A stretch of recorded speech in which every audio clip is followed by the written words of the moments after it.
Hola oyentes de Radio Sefradi y bienvenidos a la geografía del Yiddish de la mano de Barda Fishbein. ¿Qué tal, Barda? Hola Jorge, hola a los oyentes de Radio Sefarad. Pues en esta geografía del Yiddish hemos recorrido muchas veces lo que era el imperio zarista, Rusia, Polonia, pero hoy incluso nos vamos un poquito más para el centro de Europa, ¿no? A Moravia, para un pueblo llamado Exactamente. Prosteyov, Sí, ¿o sí. cómo se pronuncia? Prosteyov, sí, porque la J en estas lenguas eslavas suele ser una iota. Pero bueno, efectivamente, tal como tú has dicho, este pueblo, al que los alemanes llamaron Prosnitz, está situado en la llanura del río Jana, en Moravia, hoy es territorio de la República Checa, y se lo llegó a conocer como la Jerusalén del Jana.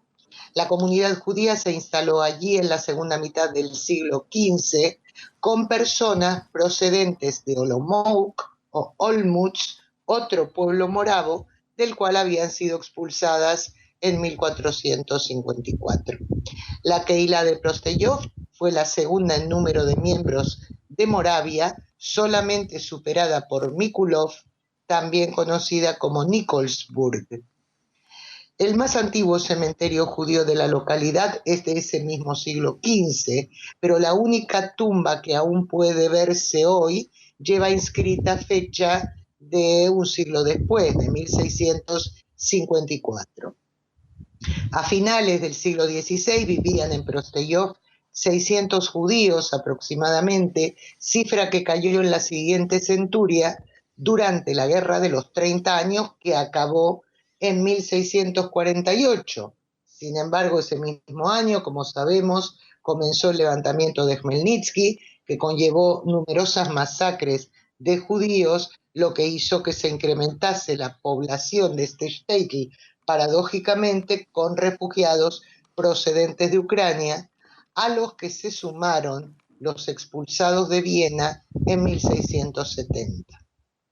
En esa época, aproximadamente unos años después, comenzó a ofrecer servicios una sinagoga que siguió siendo tal hasta 1904, o sea, hasta el siglo XX. En el siglo XVIII, a principios, ya había más de 1.700 judíos y la población siguió creciendo hasta llegar en el XIX a unas 2.000 personas. Se fundó una escuela judeo-alemana a finales del siglo XVIII y en el XIX sí que se inauguró una nueva sinagoga. Los judíos de Prosteyov tuvieron un papel muy importante en la industria textil local, lo que les llevó a mantener a menudo relaciones conflictivas con los gremios cristianos. A principios del siglo XIX, un empresario judío estableció una fábrica de cachemira y fue el primero en tener una fábrica de tela en propiedad.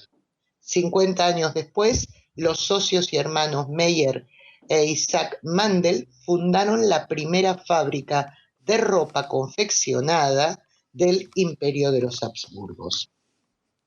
A los judíos de Prosteyov se los apodó Shapsen, debido a que uno de sus rabinos más importantes, Yehuda Leib de Prosnitz, se lo consideraba un profeta del movimiento del falso Mesías Shabtai Tzvi, al que sumó muchos adeptos allí mismo en Prosteyov.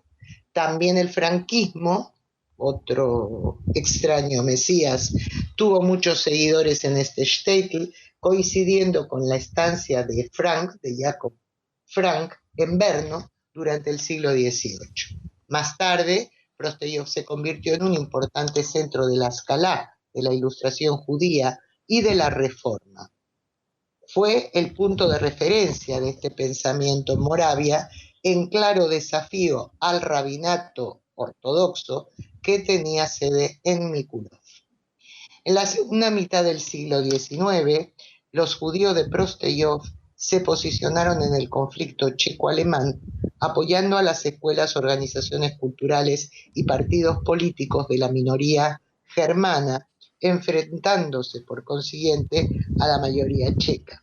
eso contribuyó a que paulatinamente la población judía fuese disminuyendo una vez más, de manera que de los casi 1900 judíos que vivían en el Shtetl en 1870, solamente quedaban unos 1400 en la década de 1930. Prácticamente la totalidad de estas personas fue víctima del Holocausto y al acabar la guerra solamente quedaban allí 170 judíos, ni siquiera todos eran nativos, sino que en este grupo también habían refugiados llegados de la zona de los Cárpatos rusos. La comunidad se reconstituyó en 1945 y mantuvo un pequeño espacio para la oración hasta 30 años más tarde. Hoy, en los edificios de las dos antiguas sinagogas de Prosteyov, hay una iglesia husita y una iglesia ortodoxa rusa.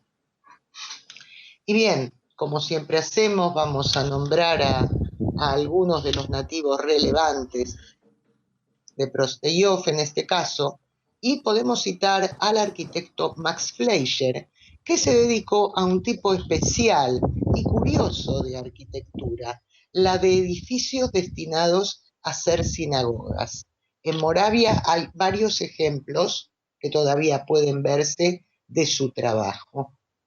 También nació allí el dramaturgo austríaco-israelí Max Zweig, que, como podemos colegir por su apellido, era primo del escritor, famosísimo escritor, Stefan Zweig.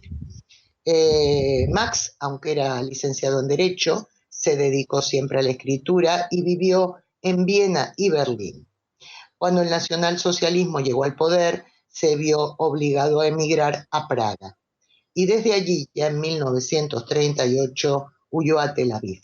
Continuó escribiendo en alemán, que era su lengua literaria, y destacan entre sus obras teatrales las de temática judía, tales como Los Marranos, escrita el propio año de su inmigración a Israel, Los Marranos, Gueto de Varsovia de 1947, Rey Saúl de 1951 y Davidia en 1972.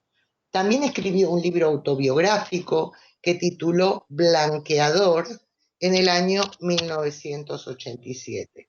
Recordemos que con este apodo despectivo, los intelectuales opuestos al nazismo se referían a Adolf Hitler, que en una época de su vida intentó dedicarse a la pintura artística, por lo visto con efectos desastrosos. Y bien, hasta aquí podemos contar de este pequeño pueblecito checo, moravo. También ibas a mencionarnos al padre de la fenomenología, Edmund Husserl. Perdón, sí. Se me olvidaba mencionar a un nativo, a un par de nativos importantes. Un nombre muy relevante entre los nativos de Prosteyov es el del filósofo y matemático Edmund Husserl, fundador de la fenomenología, una corriente filosófica de las más influyentes del siglo XX y lo sigue siendo en lo que llevamos del siglo XXI, porque su pensamiento ha llegado a influir en intelectuales como Jean-Paul Sartre o pensadores judíos como Manuel Levinas y Jacques Derrida, entre otros muchos. Y por último, ahora sí, vamos a citar a Daniel Mandl, ingeniero, inventor y estudioso, en este caso de la antroposofía. Fue un oficial condecorado en la Primera Guerra Mundial. Al cabo de esta contienda continuó sus estudios y luego se empleó en la Compañía General Eléctrica en Berlín. Contribuyó al sistema de electrificación de Eslovaquia, introduciendo una tecnología novedosa para la época. Después de que los nazis anexaran los Sudetes checoslovacos en 1939, Mandl se dedicó a enseñar en una escuela técnica fundada por la comunidad judía de Brno. Trabajaba allí cuando fue deportado en 1942, como tantos otros judíos checos, a Theresienstadt junto a su esposa y su hijo. En el gueto trabajó en la administración del mismo y a la vez participó de la vida cultural, ofreciendo conferencias hasta el año 1944. En septiembre de ese año fue deportado junto con su hijo a Auschwitz-Birkenau. El que había sido seleccionado para ese transporte fue su hijo, pero Mandl decidió ir voluntariamente con él, aunque no estaba en la lista. Desde Auschwitz, ambos volvieron a ser deportados a subcampos de Dachau, donde Daniel Mandl falleció en marzo de 1945, solamente 6 semanas antes del final de la Segunda Guerra Mundial. Su hijo sobrevivió y fue quien ofreció testimonio de las penurias que pasó la familia. Muy bien, ahora sí hemos terminado, creo, esta crónica sobre Prosteyov, ¿no? Sí, efectivamente, lo que ocurrió es que se me traspapeló una página de las que tenía escritas para contarle a los oyentes de Radio Sefarat algo de este pueblo de Prosteyov.